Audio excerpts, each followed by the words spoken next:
What's going on, guys, and welcome back to the world's okayest physical therapist podcast. I'm your host, Dr. H, and today we are breaking down what is tendinopathy, how it develops, and how physical therapy can address it. But first, please don't forget to like, comment, and subscribe to the channel and share it with everyone that you know, as it really helps people get informed and become more knowledgeable as they navigate different medical terms like this, or just learning who to go to in this labyrinthine, Byzantine thing that we call the American healthcare system that just seems like it's built to confuse people. So, please share it and subscribe and like and comment. It really does help with the algorithm. Please check out 10,000. The link is in the description to get 15% off shirts, pants, and shorts. They're my favorite shorts for workouts by far. I'm actually wearing a pair right now as I'm recording this. But without further ado, let us get back into what is tendinopathy. Now, if you've gone through physical therapy before, or you've been told that you have tendinitis, such as patellar tendinitis or quad tendinitis, Achilles tendinitis, rotator cuff tendinopathy, or all the above, you know from firsthand experience just how annoying and frustrating it can be, how it doesn't seem to really go away, and the pain, while it's in a specific area, can also radiate all over the place. But let's talk about what exactly tendinopathy is. It's a broad term that describes pain and dysfunction of a tendon, which is the strong, ropey like tissue that connects the muscle to the bone, as opposed to the muscle itself. Now, here's an important point.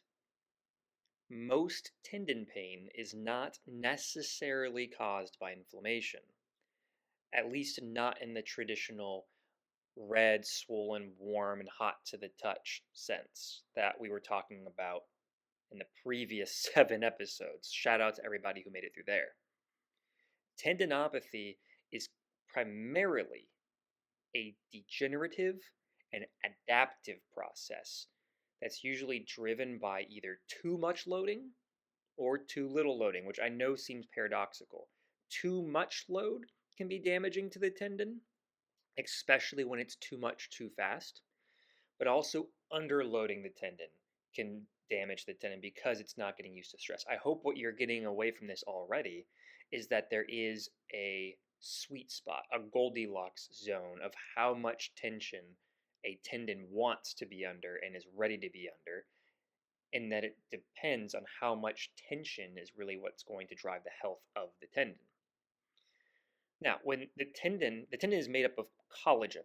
It's not the only thing it's made up of, but it's made up primarily of collagen. And when these collagen fibers begin to lose their usual tight and parallel alignment, the tendon becomes less stiff and it's able to store less energy, to be able to tolerate less energy, and sometimes it'll thicken. And like we talked about in the previous inflammation episodes, that's because those fibroblasts are going in there and just laying down collagen in all directions instead of being properly loaded and knowing that the tissue is supposed to stretch and resist in a specific direction. That thickening is a sign the body is trying to repair this degeneration that we're talking about. There's other terms that people use to describe tendinopathy, which tendinopathy might sound new to you. If you go back 20 years, you might have heard terms like tendinitis, tendinosis, tendon degeneration, amongst other things. Rather than an injury, though, caused in a singular moment, tendinopathy is usually a failed healing response. The tendon is stressed beyond what it's prepared to handle, and so it can't heal. It's usually not given enough time or appropriate loading to heal. Or, actually, what I would say from my clinical experience, it's usually not loaded enough. And because it's not loaded enough, it weakens. And then when you ask it to do specific motions or activities, it's underprepared and it's not used to that level of stimulus. So how does it develop? Well, there's 3 big contributing factors. One example let's talk about is load mismanagement. It's a really common cause of tendinopathy. And this can include things like suddenly increasing your running mileage, jumping back into very heavy weightlifting after not lifting for quite a while, at least at that weight, repetitive tasks at work without a break. I'm not talking about within a single day, I'm usually talking over the course of days here. Too much volume too soon, is another example as well, which, in case you haven't noticed, is kind of the theme of the things I said before. The key takeaways: tendons want consistency. They don't like big surprises. They don't like shifts in volume or weight. They need to be dosed appropriately. They are not going to enjoy being doubled in weight overnight, because even though your muscles may be loving that because it's causing hypertrophy, your tendons are going to be talking in the background saying, we were only really planning on accepting X amount of load, and now you've doubled it on us. We'll make it happen, but something's got to give eventually.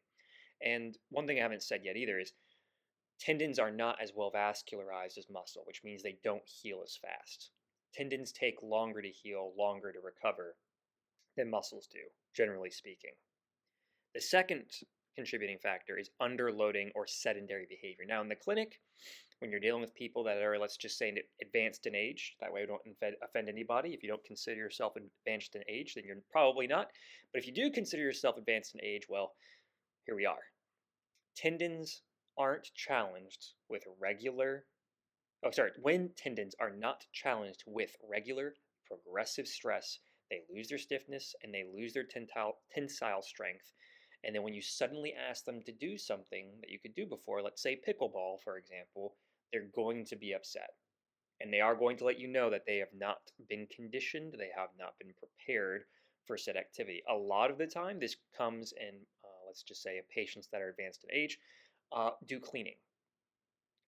If I had $1 for every time I had a patient who came into the clinic saying, I was getting ready for Thanksgiving, Christmas, Easter, a birthday, having family over for 4th of July, and all this hurts and it's becoming tendinopathy because they waited to come in to see me, um, I would be I'd be able to have a 401k. Maybe not a big 401k, but I'd be able to have one. Because what's happened is these individuals have gone from being largely sedentary, going for nice 1 or 2 mile walks, and then sitting at home, reading the newspaper, drinking coffee, enjoying time with their friends, maybe going for the occasional hike, to picking up and carrying 20 and 30 and 40-pound boxes up and out of the basement for decorations, hinging, squatting, lunging, and deadlifting. And their tendons were not prepared for that. And in fact, you could definitely argue the American culture is going to be mostly susceptible to this because of just how much we decorate, and because we tend to not live in family units like the rest of the world. So if you have grandma and grandpa who are trying to get the house back into shape for Thanksgiving, well, they don't have their son and their daughter-in-law, or their daughter and their son-in-law, or they don't have the grandkids around to help. And so now you have a lot of stress being put on these ligaments and tendons and muscles that grandma and grandpa weren't used to before, because grandma and grandpa don't like to go to the gym. That is one thing that I see all the time, which is why I try and encourage everybody to be as active as they can, assuming they've been cleared by a medical professional to do so. The third thing is the biomechanics and tissue capacity. And this is where you get into the more complex Sherlock level of analysis. You can have weak surrounding muscles, which cause that tendon to be overloaded. So if you have a rotator cuff, one specific rotator cuff tendon can be picking up a lot of extra stress because all the stabilizers around it are very weak, right? That's one potential. Another is poor shock absorption. So now we're getting into the knee, right? So let's say the meniscuses or the plantar flexors, that would be your calf muscles, the gastrix and the soleus, are not doing a good job absorbing stress. Well, now it's going to come down to the knee to try and make up the difference, and it's going to be overloading that quad, patellar tendon, potentially the hamstring and the Achilles. Stiff joints. If you have actual adhesive issues in the joint where the capsule is becoming tight, like in frozen shoulder, for example, well, then you're definitely going to have some tendons that are upset, because as the joint stiffens, it becomes less, as it becomes, how do I want to phrase this? As the body has to use more energy to do the same motion because of the increased friction of the joint, you get increased pull into the tendons. So the less mechanically efficient the joint is, the more the tendons have to work. Now you're taking a look at maybe the tendons are having to be overloaded as well. All of this basically just comes down to the tendons are having to take increased strain, and they're not ready for it, which is the same fundamental principle we were talking earlier, but the driving factor is actually muscle weakness or joint changes that the tendon is having to adapt to and try to provide increased stability or function. So, all that said, what is tendinopathy not? It's not a tear, it's not an inflammatory crisis, and it's not a problem that's going to get better by resting. In fact, long periods of rest are typically going to make the tendon more sensitive and less likely because, as I said before, it's about that Goldilocks of loading. So, what symptoms do you expect when you have tendinopathy? Well, it's going to be localized pain kind of around where the tendon lives, sometimes even into the muscle belly. Morning stiffness. So that's going to be with usually not in the joint, right? That would be more a sign of arthritis, but morning stiffness is in your muscles just don't want to move. Pain during or after loading. Classic hallmark would be pain during running in the knee tendon, with jumping in the tendons or lifting. And that could be in the shoulder, hips, whatever. Discomfort when the tendon is compressed, right? And then a thickening or nodular feeling. So when you run your thumb over your Achilles and you can feel that one Achilles is like twice the size of the other, that's a hallmark sign of tendinopathy. They tend to fluctuate, the symptoms do, but they also follow a fairly generically familiar pattern. That would be pain with the first few reps. Once you're warmed up, it gets better, and then it becomes pretty sore later that day or the next day with inactivity. So, how does physical therapy tend to address tendinopathy? Well, the good news is, first of all, it tends to respond really well. So let's just talk about that before I get into the nitty gritty. Tendinopathy is one of the things that physical therapy I have seen excels at helping. It does not fix it overnight, though. So a lot of times you have people come in and expect to get better within a week, and that's not going to happen with this. Physical therapy has to go in and help the tissue remodel efficiently, realign itself, and then also rebuild that tensile loading capacity that the tendon needed. So the first thing that physical therapy likes to do um, is going to be progressive loading and strengthening while lengthening. Um, the cornerstone of treatment is building tendon capacity with graded exercise, which is usually what people miss and it's what bring them into the clinic is because it wasn't the graded exercise. Instead of trying to plan for Thanksgiving dinner for a month, we try and do it in 2 days, right? So that's not graded. That is a rush job. That is panic mode.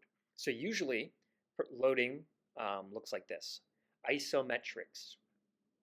Isometrics is the early phase option because what you're doing is driving that neurological conversation between the brain and the muscles and the tendons. The nerves are saying, hey, it can tolerate this much load without pain. And it also helps the tendons, right? Because the tendons are being loaded without lengthening um, or shortening, which is just giving them exactly what they want, is that time under tension. This helps reduce pain by calming down the nervous system, and like I said, it also provides gentle tendon loading without excessive strain. This is usually done very early on. Sometimes a session or two is what I've seen in the clinic, where it's just getting back to that mind muscle connection and getting the muscle and the tendon used to being loaded. Next would be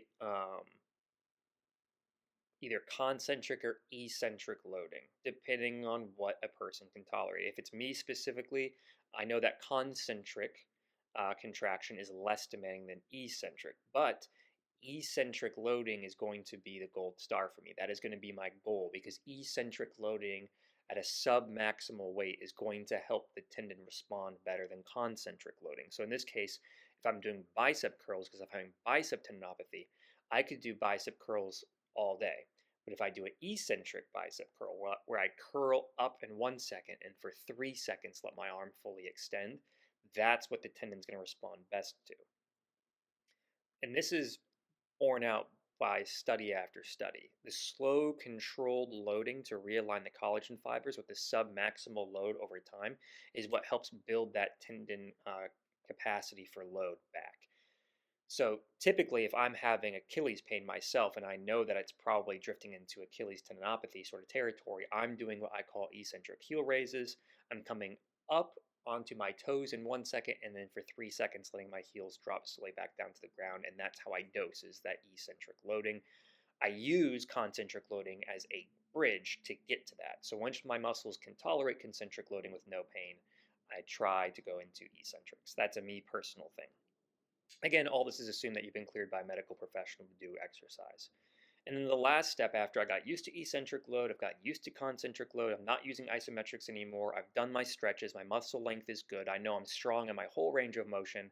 um, that's when I begin looking at plyometrics, which is restoring the tendon's ability to store and release energy. For me, that would look like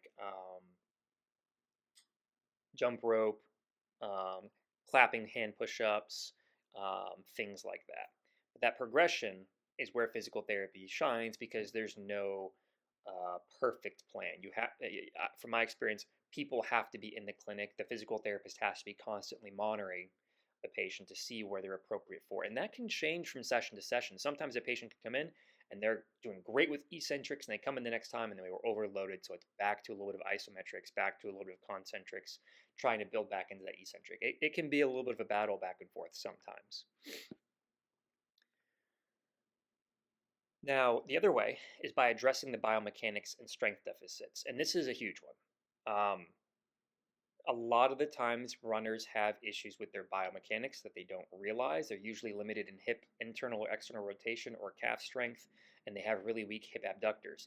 And all of those strength deficits come back to haunt the tendons because the tendons are having to accept more load then. If your calves are weak, there's definitely going to be tendons that have to pick up the slack for the muscle weakness.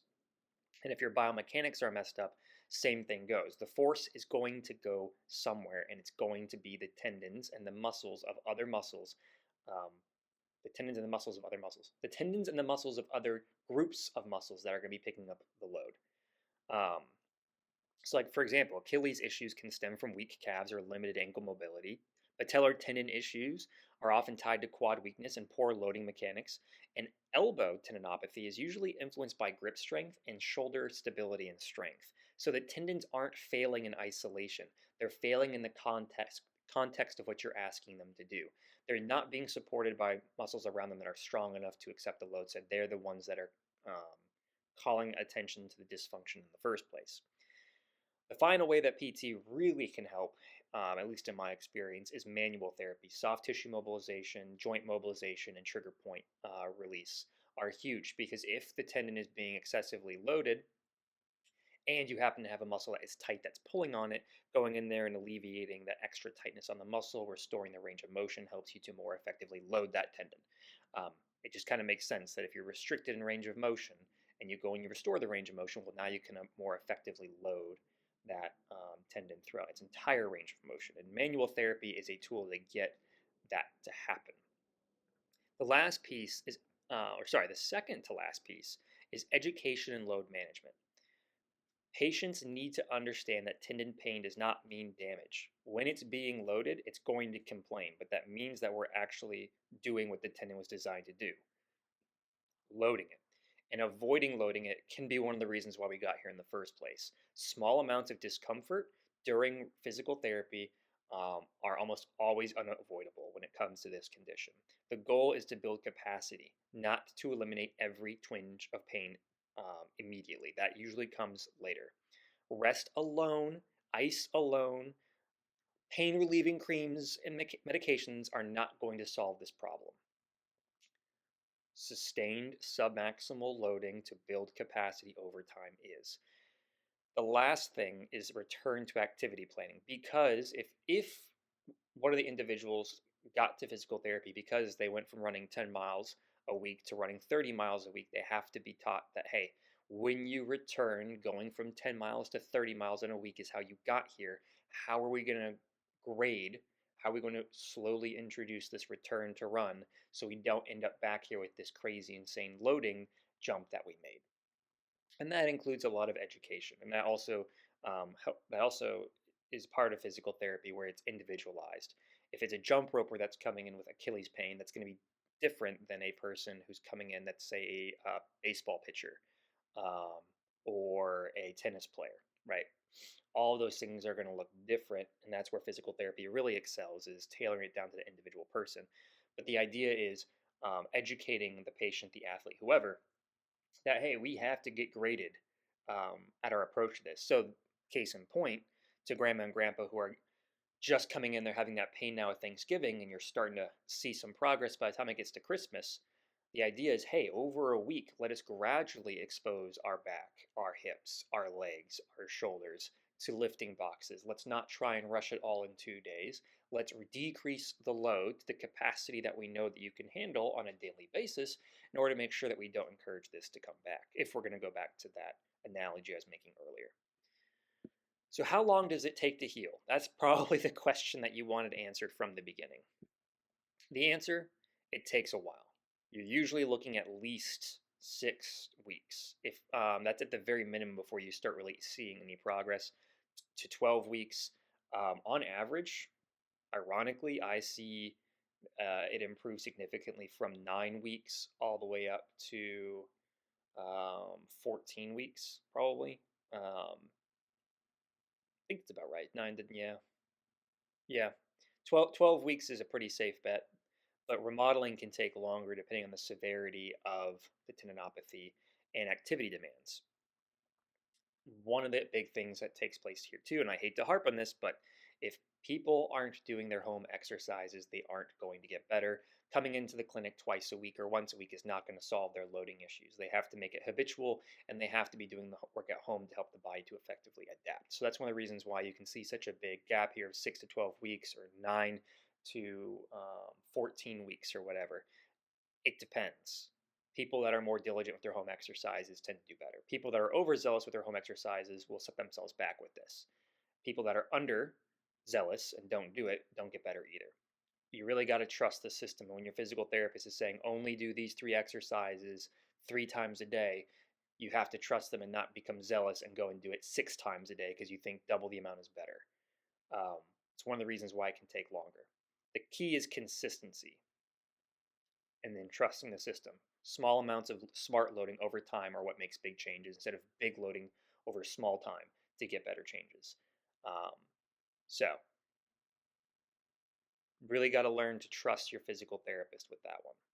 Tendinopathy can be frustrating, but it is also incredibly treatable. And with the right load progression, with patient education, movement strategies, tendons can become stronger, more resilient, and more capable in their loading than they were even before the injury.